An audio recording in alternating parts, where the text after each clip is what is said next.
In just 24 hours, Jon Jones went from being the world's best fighter and speaking with intense confidence to acting like a clown. To fight Tom Aspinall. What does the UFC got to do? I'll see you guys later. That's it. The amount of boldness Jon used to have in his prime was undeniable. But in just a day, he single-handedly destroyed all this reputation by making lies to justify his reasons for ducking Tom Aspinall, which was followed by several damaging facts about his name.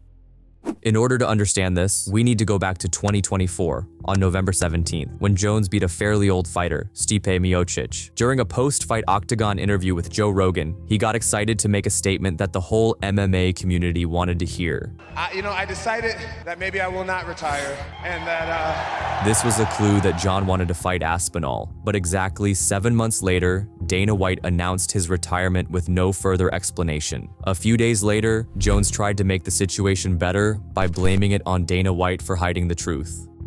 But this just made things worse, because his statement was nothing but a lie. After he decided not to retire, he tried to push the UFC to make a fight against Alex Pereira. But since he lost the belt, he shifted his focus to Francis Ngannou. But Dana White had no interest in making fights with older opponents. That's why Jon was left with no choice but to either fight the interim champ or get stripped of the belt. While we don't know what exactly happened, it's undeniable that the MMA community influenced the decision to strip Jon of the heavyweight title by making a petition that reached 200,000 votes very quickly. All of this proved that Jon truly wanted to stay in the game, but preferred not to fight a younger opponent in his prime, which he tried to cover up by blaming it on Dana White.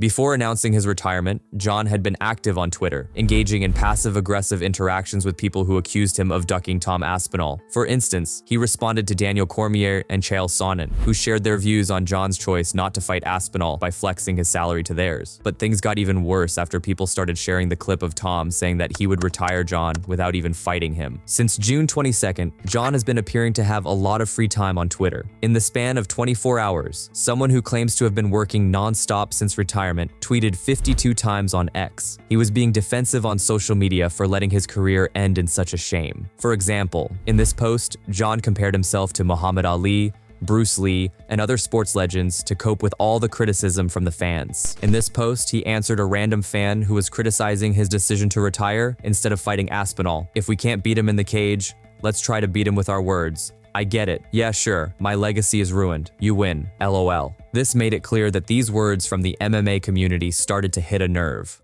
However, his life outside of social media and the cage hasn't been a great example for the new generation. 3 days before announcing his retirement, he went on a Full Send podcast looking very intoxicated. While drinking beer was part of the podcast, it was clear that Jon had been living a drunk life even before this interview, which you could tell by having bruised eyes, struggling to make statements. And then even, the post-fight, parties, just like when you expect to win, you start to behave differently, I guess.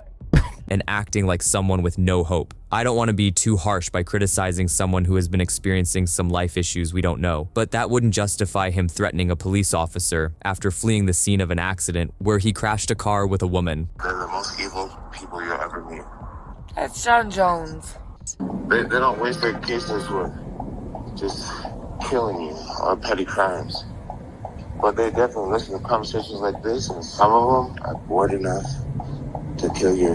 While Jones has denied these allegations, and there's no 100% proof that the allegations are true, it wouldn't be surprising for him to do such a thing when he looks drunk most of the time and has a history of hitting women. All of these events popping out in just a span of a few days are no coincidence, which points to Jones struggling to face the life challenges he may not have faced before. But Jones doesn't have to worry, because a few years later, everyone will forget the taint of his legacy and still remember him as the most dominant fighter ever.